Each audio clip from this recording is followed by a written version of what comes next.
Allahumma la sahla illa ma ja'altahu sahla wa anta taj'alul huzna idza syi'ta sahla.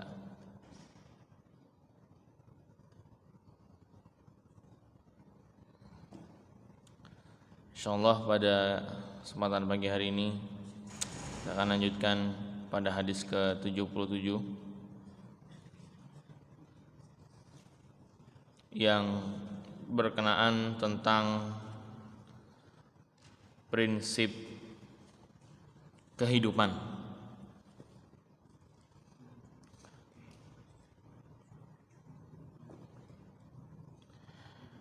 Hadis lengkapnya ini diriwayatkan oleh Ibnu Umar radhiyallahu anhuma.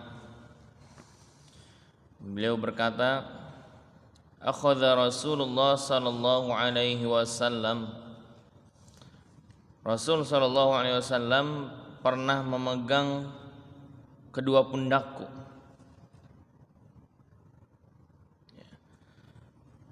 Biman kibayya faqala, pernah memegang kedua pundakku. Jadi Abdullah bin Umar atau Ibnu Umar ini pernah dipegang pundaknya, karena Abdullah bin Umar merupakan salah satu sahabat termuda. Betul tidak? Selain Ibnu Umar, siapa lagi yang lalu siapa lagi? Dan Abdullah bin Abbas. Di antara sahabat termuda. Rattibu julusakum.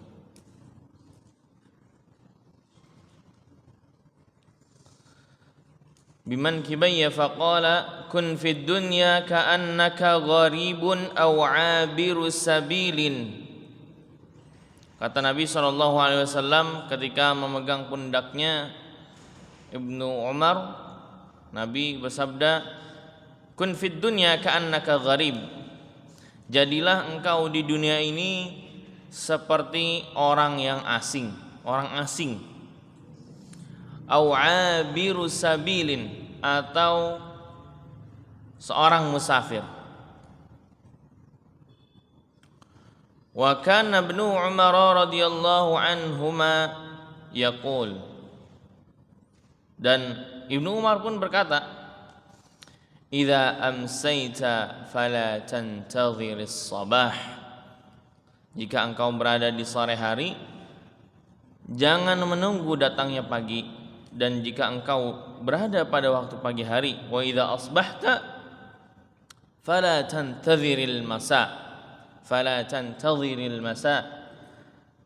Jika engkau ada di pagi hari, maka jangan menunggu untuk di sore hari. Hikmahnya apa? Wa khudh min sihatika limaradika wa min hayatika limautika. Dan pergunakanlah masa sehatmu sebelum masa sakit, dan masa hidupmu sebelum masa matimu.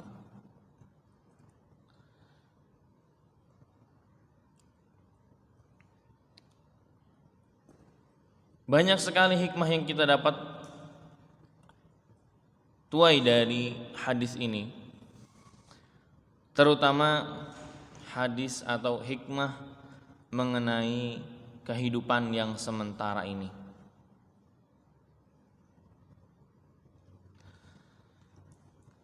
Di awal disebutkan kun fid dunya ka'annaka gharib.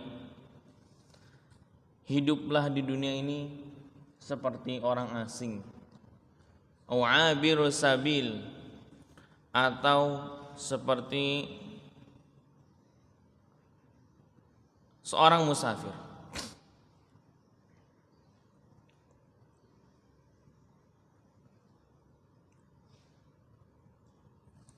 Bagaimana kita melihat orang-orang yang sedang safar atau orang-orang asing yang datang? Apakah mereka menikmati kesementaraannya? Apabila antum berangkat dari rumah menuju tempat yang begitu jauh, ya, lalu antum mampir ke rest area, ya, ini pasti sementara, nggak akan sampai seharian, 2 hari, 3 hari, enggak.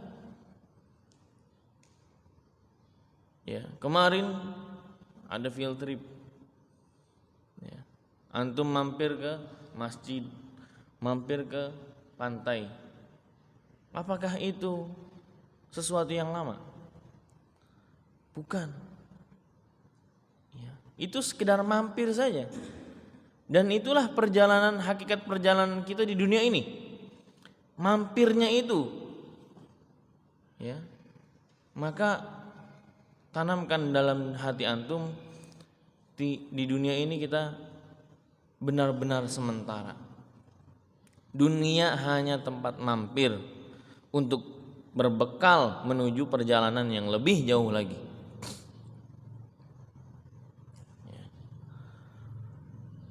Ketika perbekalan antum habis, antum akan mencari atau membelinya lagi di pinggir jalan misal. Ya, untuk menempuh perjalanan yang lebih jauh lagi. Dan itulah hakikat kehidupan kita di dunia ini.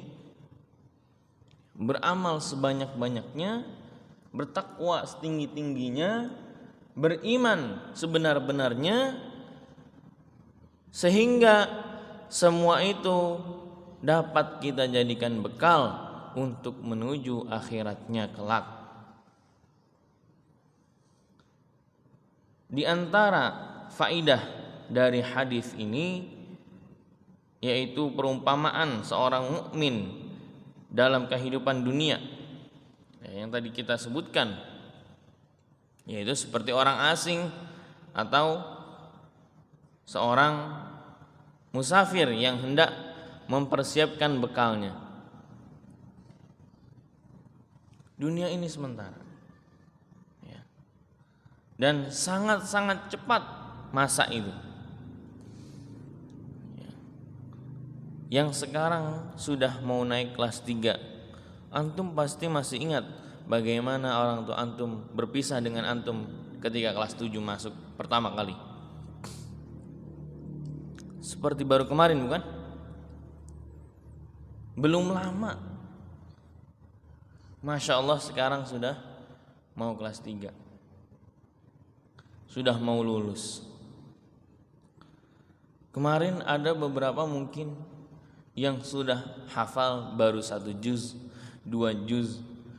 Sekarang alhamdulillah sudah ada yang selesai 30 juz. Nah, itulah dunia. Sementara, sebentar sekali, gak akan kerasa.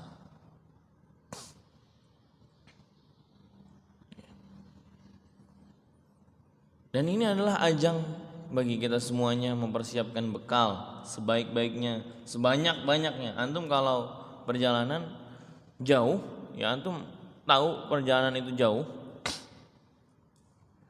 kira-kira antum akan membawa bekal yang banyak atau yang sedikit? Banyak pasti. Antum diberitakan bahwa kita akan berangkat misal ke Banda Aceh, ya, perjalanan 4-5 hari naik mobil. Kira-kira antum akan membawa bekal cukup lontong 1, ya, atau antum bawa bekal mie 1 kardus, beras, kalau perlu bawa rice cooker. Kira-kira antum pilih yang mana? Yang banyak atau yang sedikit bekalnya? Yang banyak pasti. Karena antum tahu perjalanan itu sangat jauh, begitu berat. Dan pasti ketika sampai di tempat tujuan itu akan mendapatkan kesenangan. Sebagaimana kemarin ada yang mudik mungkin, ya. Perjalanan itu begitu membosankan, ya. Tapi ketika sampai, Masya Allah bahagianya bertemu dengan keluarga. Nah, bagaimana kelelahan kita saat ini, ya, dalam mempersiapkan bekal untuk menuju akhirat, ya. Dan ketika di akhirat kelak Itulah kebahagiaan kita setelah berlelah-lelah di dunia, bisa berkumpul kembali bersama keluarga, bersama para sahabat, atau bahkan berkumpul kepada baginda Nabi sallallahu alaihi wasallam bersama beliau. Lalu yang kedua, anjuran untuk berlaku zuhud terhadap dunia dan memperpendek angan-angan serta bersungguh-sungguh dalam beramal salih. Zuhud, apa itu zuhud? Zuhud adalah menggunakan fasilitas yang kita punya. Ya. Bukan berarti zuhud itu berbaju sobek, compang-camping, pecinya sudah berkerak misalkan, ya, kuning pecinya, celananya sudah sobek, jahitan semuanya. Bukan, itu bukan zuhud, ya. Tetapi zuhud adalah menggunakan pakaian atau barang-barang yang kita punya sudah cukup. Ya. Kita punyanya baju jubah, pakai itu. Itu adalah zuhud, walaupun jubah itu mahal. Itu adalah zuhud. Ya. Kita punyanya mobilnya mobil Grand Max, pakai itu. Itu adalah zuhud. Ya. Jangan sampai kita ingin berlaku zuhud, padahal kita mampu beli mobil yang lebih bagus, kita mobilnya odong-odong, gitu ya. Kita mampu beli motor yang baik, yang bagus, ya, yang layak untuk dibawa pergi. Kita pakainya motor-motor, ya, gembel, ya, yang pakai bambu di atasnya. Itu bukan zuhud, ya, merendahkan diri sendiri itu. Padahal mampu untuk membeli yang baik, gitu ya. Dan memperpendek angan-angan. Jangan banyak angan-angan. Ini antum kadang-kadang suka bengong, ada bingung. Ya, itu ngebengongin apa? Ya, jangan sampai menghafal Quran ini panjang angan-angan, tulul amal. Ya, di pikirannya jauh, malang melintang. Ya. Angan-angannya ingin seperti A, B, C, ingin barang A, B, C. Banyak sekali angan-angannya. Ya, hendaknya antum memperpendek angan-angan, ya, dan apa yang ada di antum sudah syukuri, nikmati. Enggak usah berandai-andai. Andai saya punya ini, andai saya punya itu, andai saya begini, andai saya begitu, andai saya cerdas, andai saya tidak seperti ini. Jangan seperti itu. Ya, jangan sampai seperti itu. Syukuri ikhtiar yang baik. Adapun hasil, insyaallah itulah yang terbaik dari Allah Subhanahu wa taala. Kalau ikhtiar kita bagus. Tapi kalau ikhtiarnya jelek, ikhtiarnya buruk, ikhtiarnya lemah, antum tahu-tahu tawakal, kira-kira gimana? Seperti orang lapar, udahlah tawakal aja, ntar juga makanan datang sendiri. Diem aja, berdoa aja, tidak ada usaha ngambil di dapur atau membeli, tidak ada usaha. Kira-kira kapan datangnya itu makanan? Datang nggak makanannya? Nggak akan datang. Begitu pula ilmu. Bagaimana antum mau memahami ilmu atau mau menghafal kalau antum tidak ada usaha? Ya. Usaha antum kecil sekali, maka ilmu yang antum dapat pun kecil. Ya. Balasan itu sesuai dengan amalan. Antum usahanya kecil, ya balasannya juga kecil. Ya. Seperti itu. Jangan mengharapkan antum bisa bersantai-santai. Antum menghafalnya dengan mulut komat kamit doang. Antum mendengarkan ceramah, antum mendengarkan pemahaman ilmu-ilmu itu dengan bengong doang antum bisa paham. Jangan harap seperti itu. Ya, yang mendengarkan fokus aja kadang-kadang nggak paham, apalagi yang mendengarkan tapi otaknya traveling kemana tahu? Ya, otaknya traveling, otaknya ada di Wanagria, ada di Sun Water Park, ya, otaknya ada di rumah, ada di perjalanan, yang mikirnya kemana-mana, otaknya traveling, ya. Padahal jasadnya ada di situ. Pas ditanya, bisa nggak? Wah, lupa. Buka buku. Nah, banyak kan seperti itu? Banyak. Maka muhasabah, sudah bagus belum ikhtiar kita? Sudah terbaik belum ikhtiar kita? Kalau ikhtiar sudah yang terbaik, apapun hasilnya itulah yang terbaik dari Allah Subhanahu wa taala. Lalu angan-angan yang tinggi terhadap dunia akan membuat seseorang lupa mengingat kematian dan kampung akhirat. Ya. Banyak angan-angan terhadap dunia, ya. Ini orang bisa lupa terhadap kematian. Makanya ada kalam, ada perkataan, kejarlah duniamu seakan-akan kamu hidup selamanya, dan kejarlah akhiratmu seakan-akan kamu mati besok. Harus seimbang tuh dua. Jangan sampai kita ngejar dunia doang. Kita harus ingat bahwa kematian bisa datang kapan saja. Kematian bisa datang kapan saja. Ya. Sekarang banyak, ya, motor dengan keamanan super, mobil dengan keamanan super. Tapi kalau waktunya meninggal dengan cara apapun, ya meninggal. Ya, orang ada yang sudah berhati-hati sekali di jalanan. Jalanan di pinggiran, ya, kecepatan 40 km. Tapi tahu dari belakang ditubruk, ya, meninggal. Apakah menjamin kecepatan motor rendah di pinggiran jalannya itu menyelamatkan dia? Tidak ada jaminan. Ya, tidak ada jaminan. Ya.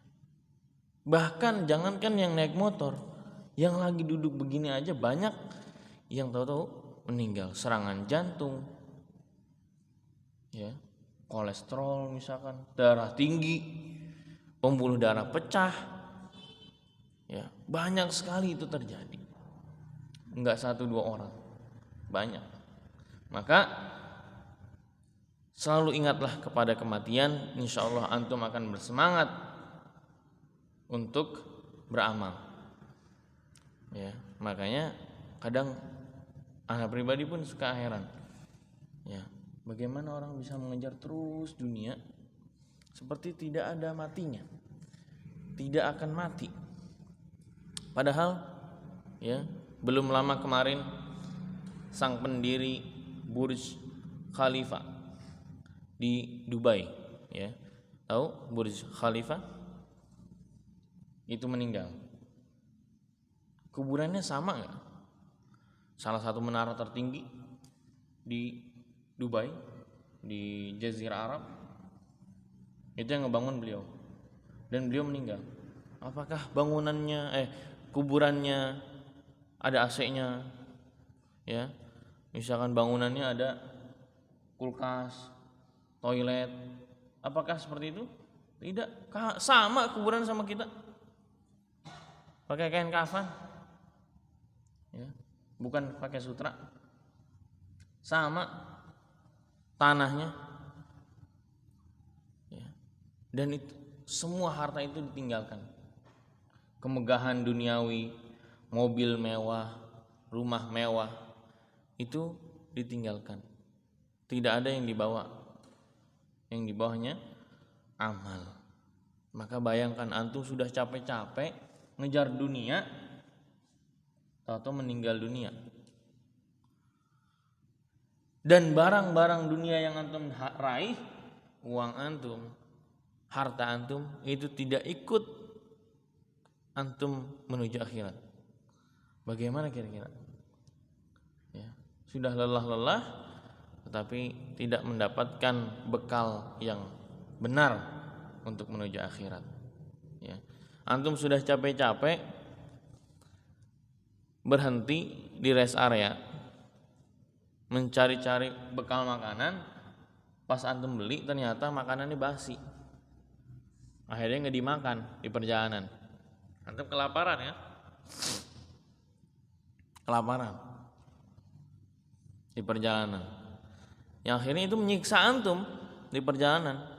Dan begitulah hakikat kita di dunia, harus mencari bekal sebaik-baik bekal. Makanya tiap Jumat disebutkan sebaik-baik bekal adalah takwa. Ya, mudah-mudahan dari yang sedikit ini dapat diambil faidahnya tentang menjadikan diri kita, prinsip hidup kita yaitu prinsip seakan-akan orang yang asing dan pengembara, ya, seorang pengembara yang mengadakan perjalanan jauh lalu mampir, dan itulah tempat mampirnya itu dunia ibaratnya, dan lanjut perjalanan selanjutnya yaitu perjalanan menuju akhirat, ya, yang diawali dengan kematian. Maka kematian seringkali disebut dengan gerbangnya pintu atau gerbangnya akhirat, pintu gerbangnya akhirat, ya. Kalau sudah ada yang masuk tidak bisa keluar lagi. Kalau sudah ada yang mati nggak bisa hidup lagi, ya. Sebelum datang waktu itu maka pergunakanlah wa khudz min sihatika limaradika wa min hayatika limautika. Pergunakanlah masa sehat sebelum masa sakit, dan pergunakanlah kehidupan sebelum datang kematian. Sekian yang dapat saya sampaikan, kurang lebihnya mohon maaf. Wallahu a'lam bishawab. Nakhtatim bi qiraati hamdalah wa du'a kafaratul majlis. Alhamdulillahirabbil alamin. Subhanakallah bihamdika asyhadu an la ilaha illa anta astaghfiruka wa atubu ilaik. Billahi taufiq wal hidayah. Wassalamualaikum warahmatullahi wabarakatuh.